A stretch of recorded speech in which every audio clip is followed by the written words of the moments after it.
Hey, welcome to Tabletop Skirmish Games. I'm Lee, and in this video we'll be taking a look at the new Kasrkin and Necron rules that were revealed for Kill Team today on the Warhammer community site. I was hoping an article would come up on the Warhammer community site today, and it certainly did, giving us a sneak peek at some new rules, and this is really interesting. So in this video, we'll be breaking down exactly what they told us, and don't forget you'll be able to pre-order Kill Team Shadow Vaults tomorrow, and then it'll be available to collect the following Saturday. If you're keen to order this new box set, then please check out my sponsor Firestorm Games. I'll put a link in the description down below that'll take you to their website, where you can save up to 20% on all your hobby products, including this new Into the Dark box set. So some great savings to be had there. Be awesome if you check them out, and you'll also be supporting me here on the channel, as I'll get a small commission from every sale made, which really helps me to keep going with these daily videos. So if you go and take a look and use that link, thanks so much in advance. I really appreciate it. We've got some rules for Kasrkin and the Necrons to have a look at now. So let's start with the Kasrkin. So here we go. The first rule is a special rule called Elite. And now this gives the Kasrkin a pool of 10 points that they can spend to improve their dice rolls during the game. Now this sounds awesome, but you can't use those points for just any dice rolls. It's very specific which ones you can use them for. So let's have a look at the specifics of this Elite rule. Here you can see that you start the battle with a pool of 10 elite points, and each time a friendly operative fights in combat or makes a shooting attack in the roll attack dice step of that combat or shooting attack, you can spend one or more of your elite points to adjust one and only one of your dice. For each point you spend, add one to the dice result and reduce the number of elite points in your pool by one. Break that down. So we're going to start with 10 elite points, and then each time you make a combat or shooting attack, you roll the dice. So say this is our result, we can take one of those elite points and adjust only one of our dice. In this case, the elite point will turn the result of 2 into a 3. But it does say you can spend one or more of your elite points, but you can only adjust one of the dice. So we can add another one elite point to our result, which is now 3, and that'll change it to a result of 4. I can see this being really useful, so this sounds awesome, but you've only got 10 points to begin with though, so you're going to be using them wisely. I guess you could go crazy in the first round, and if you've got 10 operatives in there, you could use one of these elite points for each of their attacks and just really go for it and see how much damage you can do. But again, just to clarify, you can't do it on 2 dice. You can use more than one elite point, but you can only adjust one of the dice. Now this has got me thinking of a few different scenarios here. What happens when you roll a 5 or a 1? Can you take an elite point and then convert that roll of 5 into a critical success, into a 6? Is that going to immediately change it to a critical success? I have to check on the wording of the core rules.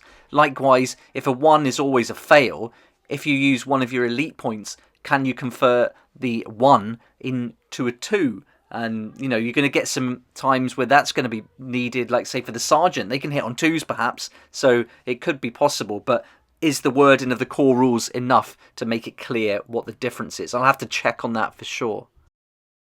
All up though, I think the rules are really good. I'm looking forward to trying out these elite points. I think it's going to work really nicely with the narrative of the Kasrkin. But what do you think? Let me know down in the comments. Do you think this is going to be a good rule? I guess we have to see all of their rules and special abilities before we can really judge it. But from first impressions, I think this is great, and I'd love to hear what you think. It gets better though for the Kasrkin, because the sergeant has got this leadership where it gives him in each strategy phase the ability to add 2 elite points to the pool. So you'll start off with 10 right at the beginning of the battle, and then you know that every strategy phase to come you're going to get 2 more. So what's that? 4 rounds, you're going to get 18 in total.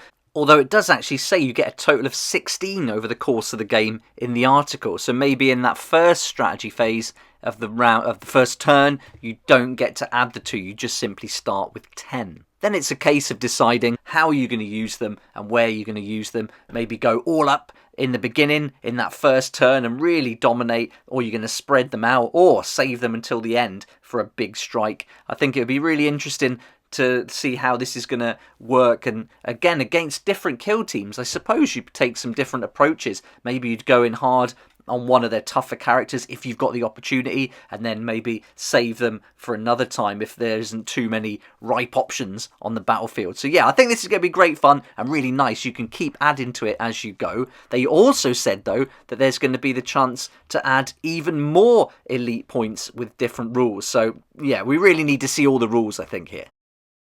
Okay, so now we've seen the Kasrkin, let's have a look at the rules for the Necrons, and reanimation protocols are sticking around, so that's good news for Necron players. In the compendium version of the Necrons, the reanimation protocol was a tactical ploy, and it would cost you 1 command point to use. Then they updated it so it went down to 0 command points, but you could still only use it once per turning point. But now it looks like you can use it a lot more than that. So let's go back and have a look at the specific rules for this new reanimation protocol. The article tells us there are several sources of reanimation, and the first is the Plasmakite Reanimator. So it says here that once per turning point, when another friendly operative would be incapacitated for the first time during the battle, if it is within red of this operative can use the ability. If it does so, subtract 1 from this operative's APL, and that friendly operative attempts reanimation. Let's play it out. So we've got the Plasmakite Reanimator on the right and a death mark that has been taken out on the left. They're both within red of each other, so that's perfect. So the Plasmakite Reanimator will now choose to use the reanimation beam. He subtracts 1 from his APL, and now the death mark can make a roll to attempt for reanimation. On a 3+, I'm assuming, he can then stand up and he's back in the game. If this works the same as the old tactical ploy, then the death mark will come back on that 3+, and then he'll come back with D3 wounds. But if that same death mark is incapacitated for a second time, then the Plasmakite Reanimator cannot use the reanimation beam on him again. So it looks like this little guy is going to be pretty important in the kill team, and so you're going to want to protect him and also keep him close enough to the operative so that he can use that. So if you want to maybe take a shot, get out in the open with your death mark, make that shot, at least you know that you've got some backup from the Plasmakite Reanimator who can give him some more life so he can maybe get another shot in the next turning point. But again, this is going to depend on the heavy rule for the death marks. If they want to be moving and shooting with the heavy rule, they're not going to be able to. So whether that's going to be removed this time round, that's something I'm keen to find out about. We've got a couple more rules to look at for the Necrons. Now, an interesting thing in the article is it said that Crypteks are going to come in many shapes and sizes. The Hierotek Circle is going to be able to choose from a Chronomancer, a Psychomancer, or a Technomancer to lead them into battle. So that's pretty cool. And then they're going to get 2 different abilities. Let's have a look at the first one, or actions I should say. And the first one is Time Splinter. This is a Cryptek action, and it tells us we can select 1 friendly operative visible to and within red of this operative. Until the end of the turning point, that operative has an invulnerable save equal to its unmodified save characteristic.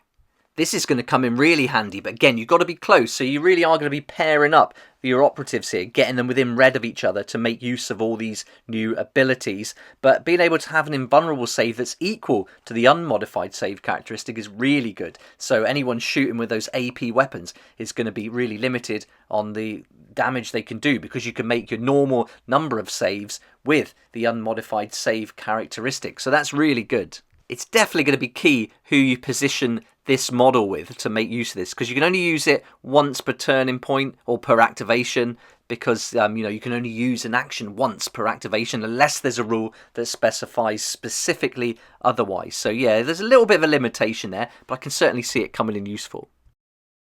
We've got another new action to take a look at. This is called Counter-Temporal Nanomine, and this is 1 action point. And this is again for the Cryptek action only. Place 1 of your Counter-Temporal Nanomine tokens within red of this operative each time an enemy operative performs an action in which it moves. If it would move within red of that token, subtract white from the distance it can move during that action. At the start of the next turning point, remove that token.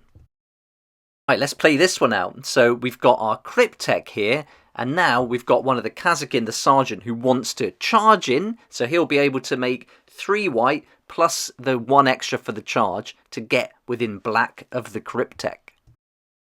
It's the Cryptek's activation. He wants to prevent the Kasrkin making that charge because there's a good chance he will activate next. The Necron Cryptek places the counter-temporal nano mine within red of himself. The Kasrkin will activate next, and now if he moves within red of that token, which is a massive distance on this board, then he's going to have to subtract white from the distance he can move. If he subtracts white, he can only make movement of up to 3 white, so he won't be able to make the charge in the first place because he wouldn't be able to finish that charge within black of the Cryptek.